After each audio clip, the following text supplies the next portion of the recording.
different countries. I know that in some countries, for example, in US, they are not widely used today, but maybe someday. I will be talking about security of this authorization mechanism, but one remark, I will be not this presentation is not about how great those solutions are, but I will rather speak about implementation and integration errors which could cause these shiny safeguards to fail. And of course it will be vulnerability shooting because it's the best way and easiest way to deliver IT security presentation. But I will make it a little bit trickier for me, and also will try to provide some kind of recommendations how to avoid those errors. So first let me introduce myself. I am OWASP Poland chapter leader.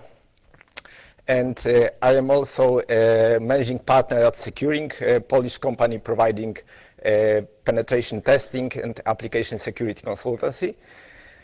And my company was founded 12 years ago, and since that time we were doing penetration testing of, I think, more than 50 different electronic banking, mobile banking solutions with different kind of authorization mechanisms. So I have decided to review results of those tests and summarize most common implementation errors and give advice how to avoid these security defects. So first, why I have chosen this topic. For internet banking, common threats are malware, password hijacking, session hijacking. And common risk, of course, is wire transfer frauds. So banks are implementing some kind of second factor devices, SMSs, etc., to authorize transactions to lower the risk.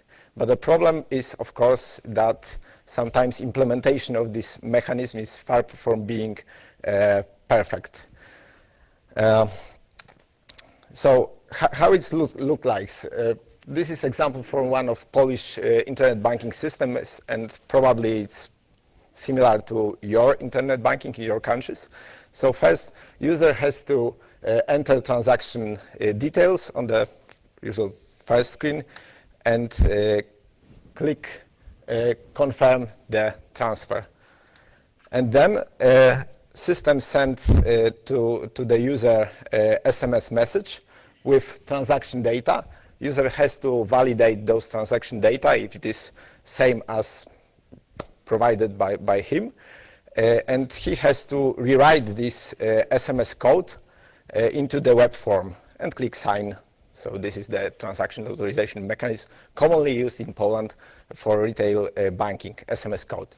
The other example, I know it's often used in UK and also probably in Netherlands. It is unconnected card reader, external device with a separate PIN pad, and user has to enter into the device first card. Second, he has to enter some digits from target account number, and this device produces the response which should be put into the web form, and transaction is authorized.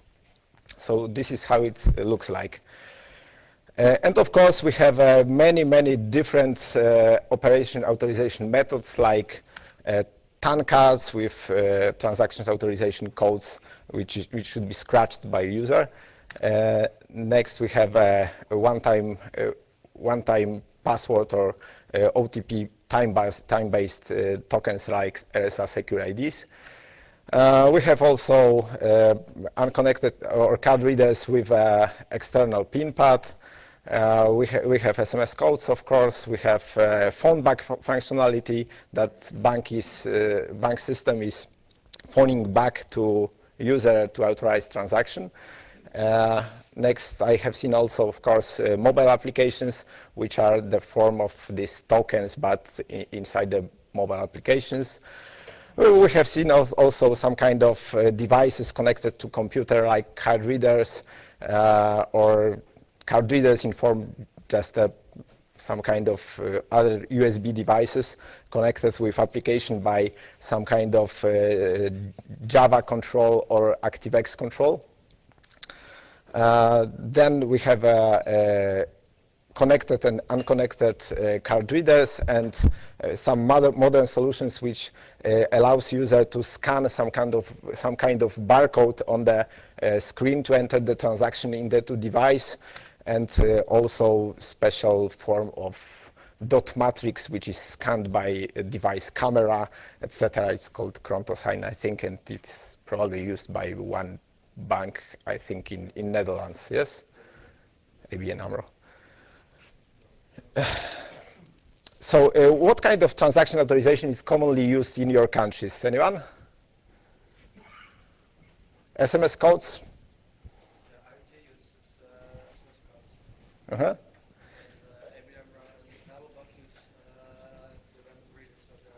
Uh-huh. Uh-huh. So card readers, unconnected one with a pin pad. Mm-hmm. So it's probably the most two common methods. But I will speak rather about implementation errors. The problem is that all those ideas are great, but implementation could fail. This image on the left is the project of skyscraper in Krakow, in my home city in Poland, which was designed in the 70s, and this is the reality. Unfortunately, due to construction problems and funding, building was never finished and now serves as the biggest billboard in the city. So if you came to Krakow, you surely noticed on the skyline this big building. Well, so ideas are great, implementation failed, and this is true also for software, including operation authorization and internet banking. Yes. So let's move on to vulnerability examples. First, it will be easy one. So let's use SMS calls as an example of payment authorization. And what's wrong with this? Anyone?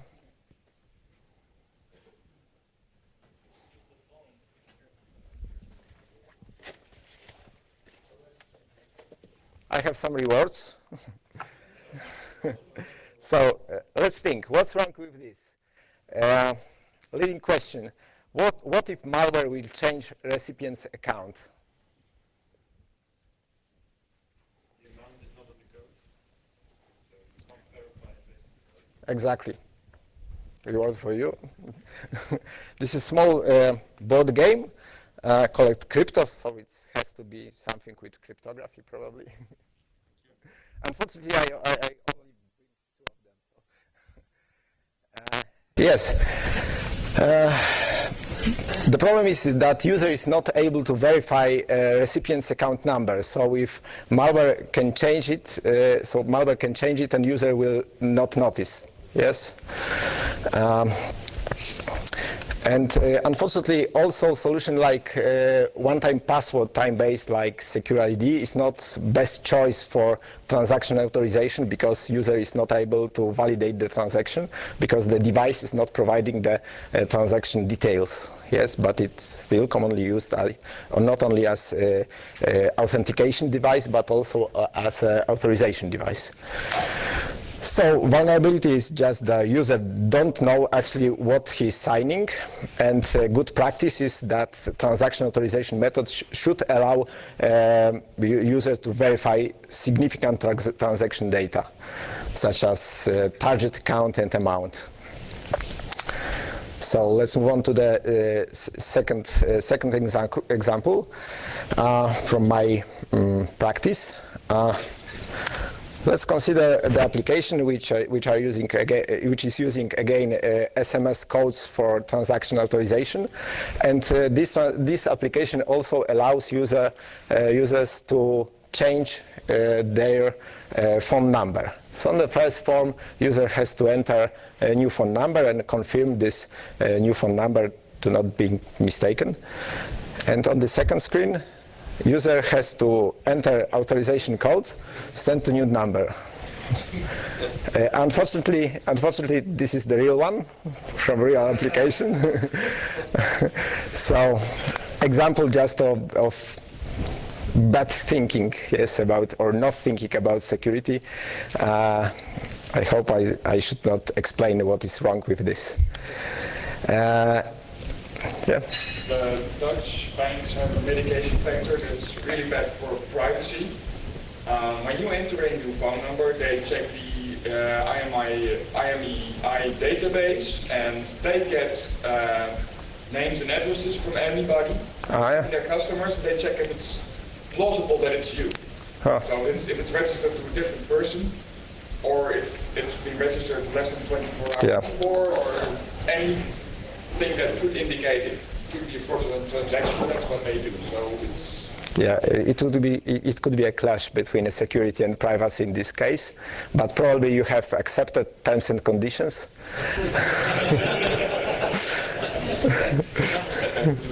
Yeah. Yeah, that's the problem.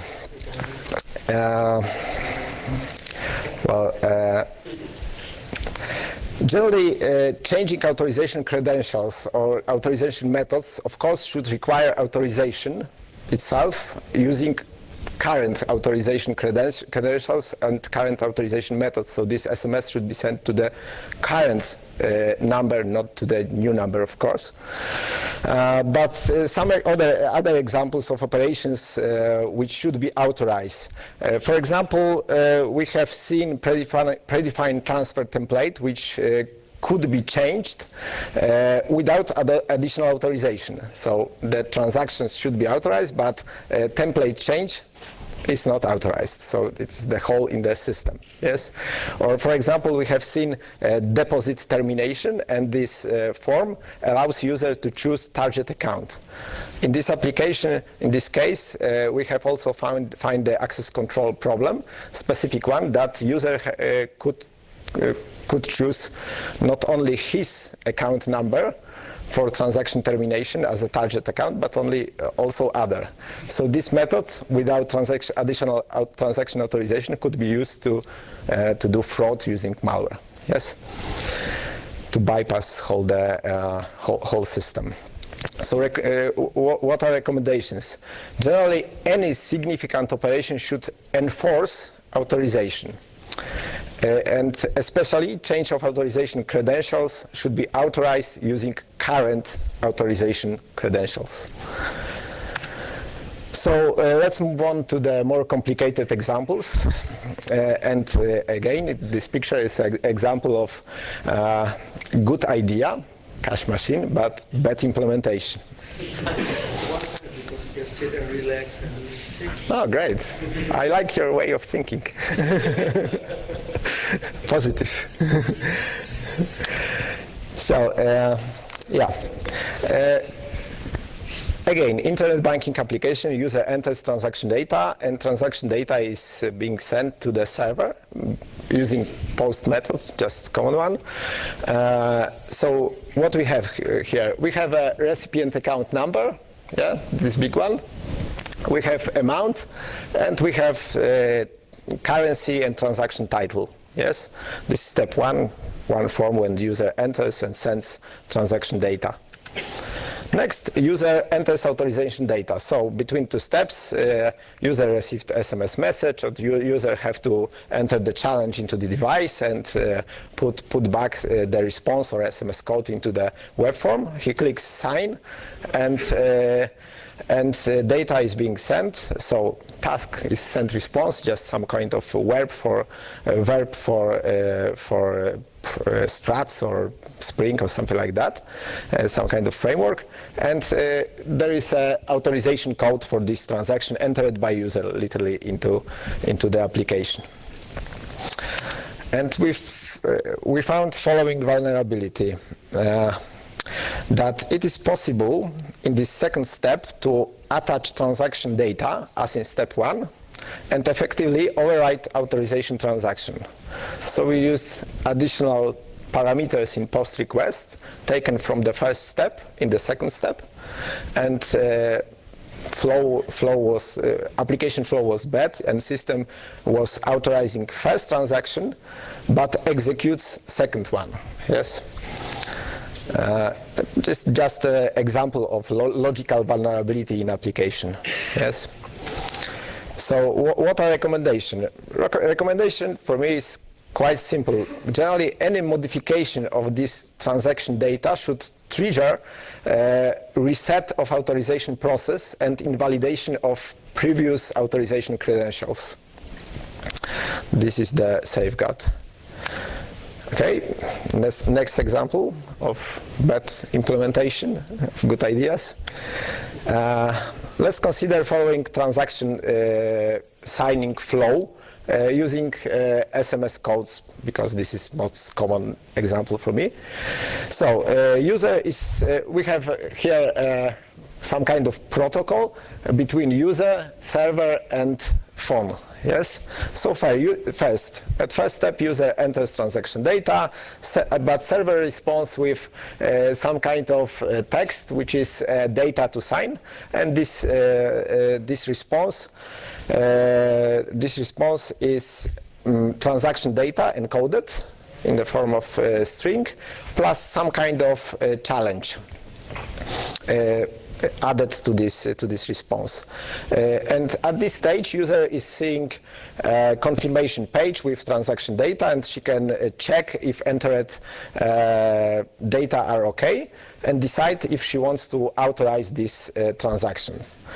And she clicks OK. If so, server sends her SMS code. Yes. And user enters this SMS code into the web form, and JavaScript signs this transaction using, in this case, SHA-1 from this text, this challenge sent by server, and SMS code. Server can verify this signature and sends confirmation that everything went okay. Yes? Hope it's understood. So how we try to attack this process? So user enters data, server responds with text to sign, user confirms the transaction that entered data are okay, and system sends her SMS code. So we tried to, at this step, when user has to enter SMS code, there was a small time window when we could reply first code and effectively overwrite the transaction details. So we entered the code, server responds with some data to sign, and we are waiting for user to enter SMS code. Yes?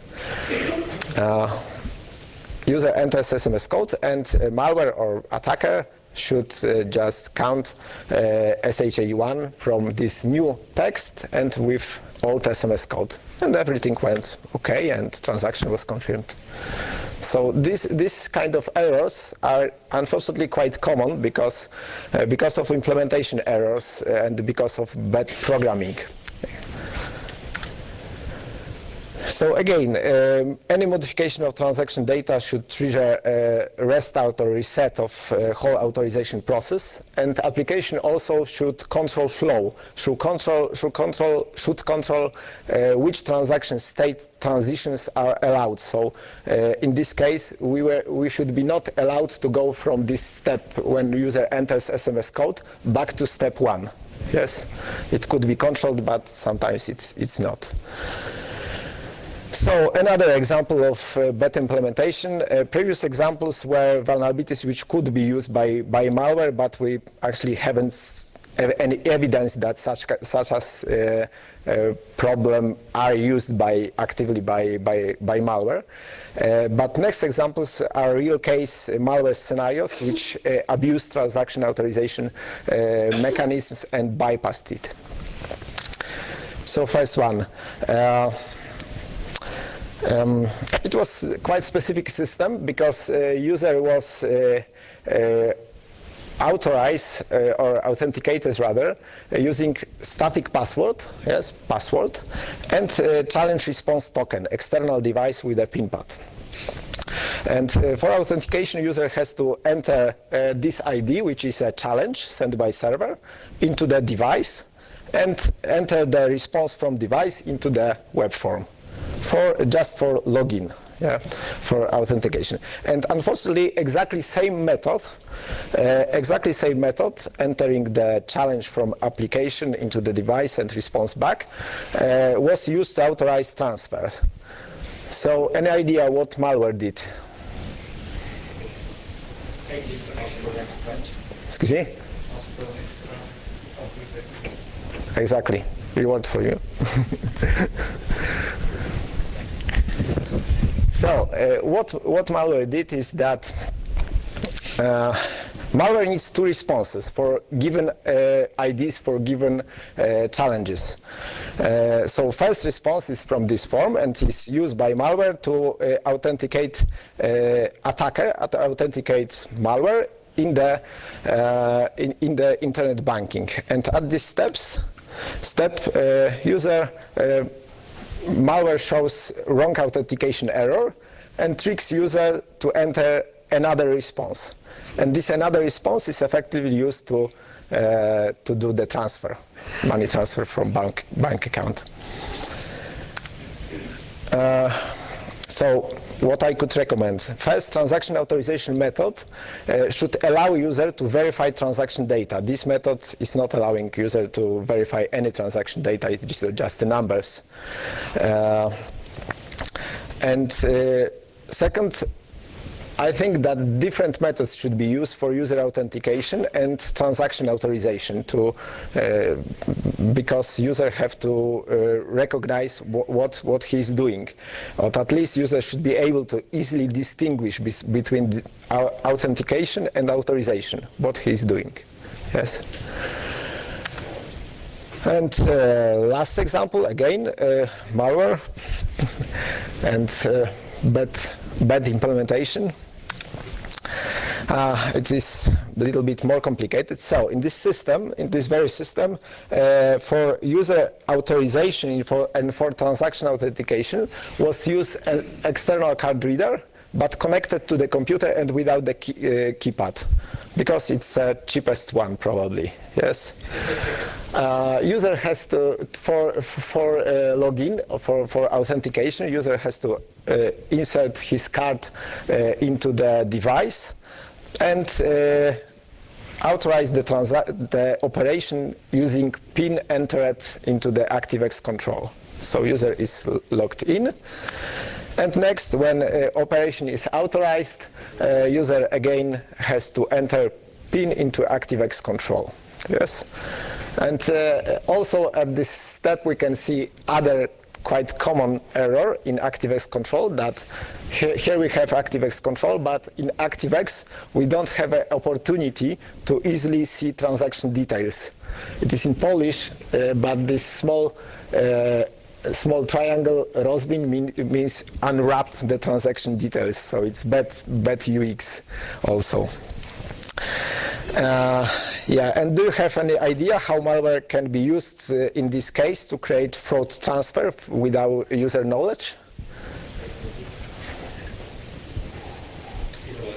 I don't have a reward, so I will tell myself. Yeah.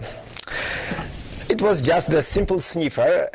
I think this functionality was implemented using TINBA malware, TINBA family, and it was just from technical perspective. It was just simple sniffer which sniffs user PIN and automate logon plus transfer. But in real life, it was rather external operator which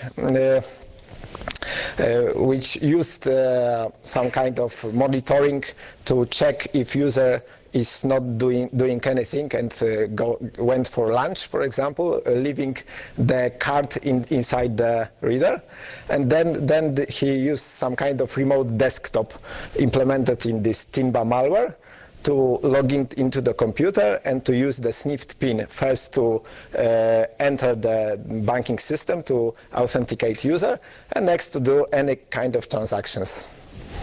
Simple. Simple but beautiful.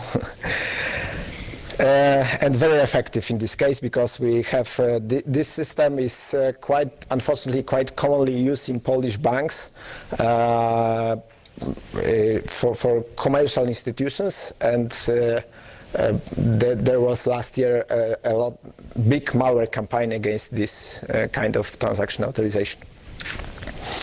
So recommendations. Recommendation is quite simple. Authorization process should just require user's physical intervention. For example, entering PIN, yes, pressing some kind of button.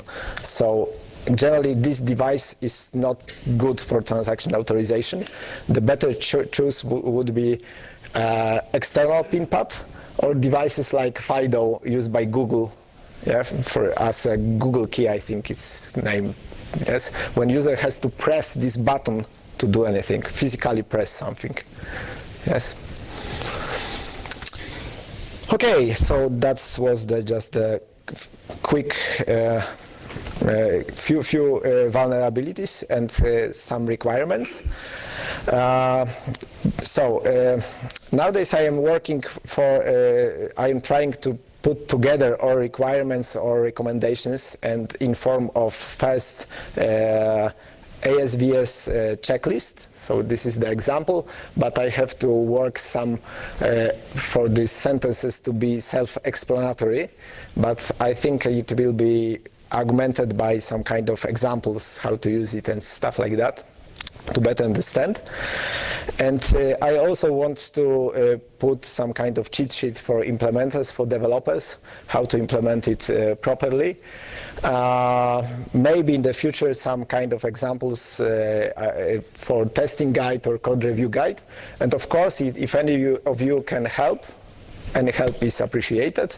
And if you are interested in this topic, let me know. Leave me your visit card, business card, and I will send you, I think, in 2 or 3 weeks, a beta version of this cheat sheet for review. Okay. So we have some time left, so I have one extra.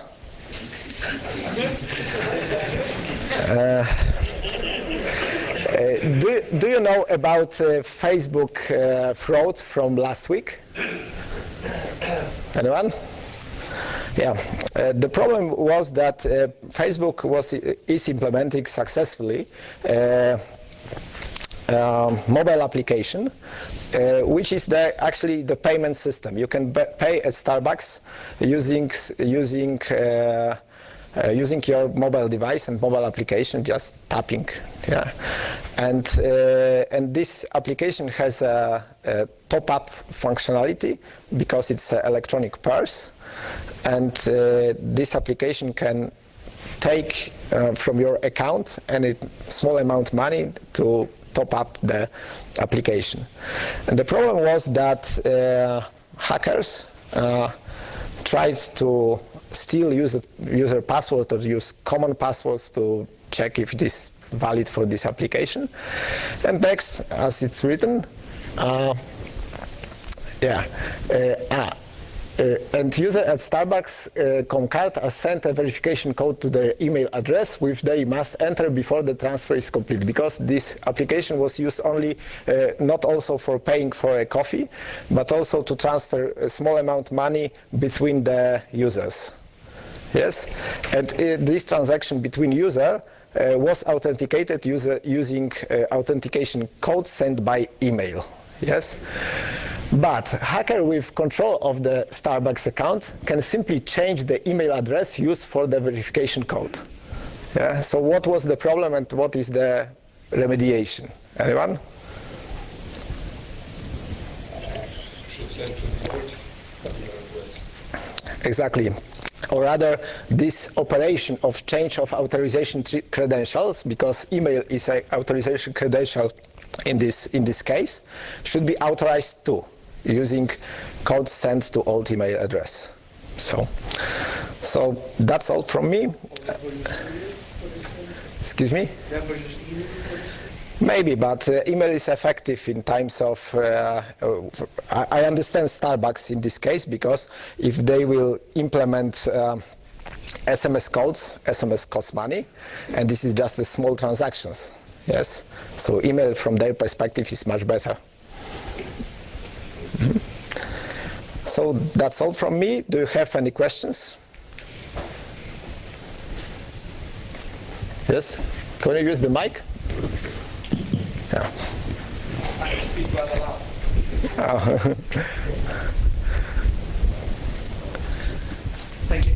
You have talked a lot about authorization. How about authentication? Some banks, if there's a strong authentication, actually don't use strong authorization. Actually, a lot of banks are using also these external devices or SMS calls or other stuff to authorize users too, but I wanted to concentrate just only on this function, so maybe next year I will share some. Because, for example, in Poland, common methods to authorize a user is to use login and so-called masked password. I hate this mechanism because you have to choose 5, 7, 8, and 12th letter from your password. So what users are doing, right? And yeah, exactly. It's just the example of bad user experience. Anyone? If you don't have questions, then thank you, and contact me on Twitter or email if you want to help with this small project or you want to receive a beta version of checklist cheat sheet. Okay, thanks.